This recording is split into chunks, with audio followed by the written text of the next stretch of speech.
One of the great conundrums in leadership is how do I get the team to have a sense of ownership and feel responsible for the outcomes of their job, and at the same time have alignment and unity of effort.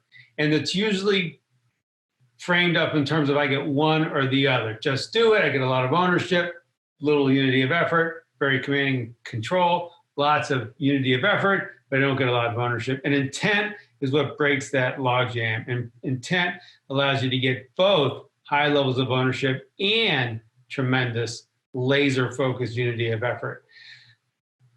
This is also a representation of the ladder, and this is why we like level 5 on the ladder.